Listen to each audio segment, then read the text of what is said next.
আসসালামু আলাইকুম সুপ্রিয় শিক্ষার্থী। আজকের ক্লাসে আমি আপনাদের সামনে জেনারেল প্রিপোজিশনের গুরুত্বপূর্ণ টপিকস নিয়ে আলোচনা করব। এখানে ফ্রম অর্থ হতে অর্থ দেয়। I come back dash Dhaka. এখানে কি বলা হচ্ছে? আই কাম ব্যাক, আমি ঢাকা থেকে কি করছি? ফিরে আসছি। এখন এই যে I come back dash Dhaka, কি হবে এখানে? কোথা থেকে? আলটিমেটলি আমার ঢাকা থেকে। তাহলে এই যে গ্যাপটার মধ্যে এখানে আমরা কি বসাবো? এটা অবশ্যই আমরা ফ্রম বসাবো, কারণ আমি ঢাকা থেকে কি করছি? ফিরে আসছি। সিন্স, সিন্সের বাংলা অর্থ হচ্ছে থেকে অথবা সময় নির্দেশ করে। এখানে সময় নির্দেশ করে। আই হ্যাভ লিভড ড্যাশ 2010, অর্থাৎ আমি কি করছি? এখানে বাস করছি ড্যাশ, মানে ক্ষেত্রে আমি এখানে কি বসাবো? সিন্স বসাবো।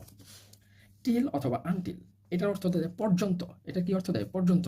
Wait I come back, wait I come back, অপেক্ষা করো আমি ফিরে দেবো। অবশ্যই ড্যাশের মধ্যে আমরা আনটিল ব্যবহার করব। ডিউরিং, এটা হচ্ছে একটা স্থিতিকাল, সময় ধরে আর কি। I slipped dash the class, আমি ঘুমিয়েছিলাম ড্যাশ দ্য ক্লাস, কোথায় ঘুমিয়েছিলাম, কখন ঘুমিয়েছিলাম? এখানে সময়টা আসে কখন? ক্লাসের সময়, সেজন্য আমি এখানে ডিউরিং ব্যবহার করব। ইন্টু, ইন্টু হচ্ছে খুব গুরুত্বপূর্ণ একটা প্রিপোজিশন। ইন্টুটা ব্যবহার হয় মূলত বাইরে থেকে যখন আমি ভিতরে গমন করি, চলমান একটা প্রক্রিয়া বোঝায়, সেক্ষেত্রে আমরা এখানে ইন্টু ব্যবহার করি। যেমন she went dash the room, সে কি করেছিল? সে রুমে গিয়েছিল, অর্থাৎ গিয়েছিল বাইরে থেকে সে রুমে চলমান বোঝাচ্ছে, সেজন্য আমরা এখানে কি বসাইছি? আমরা ইন্টু বসাইছি।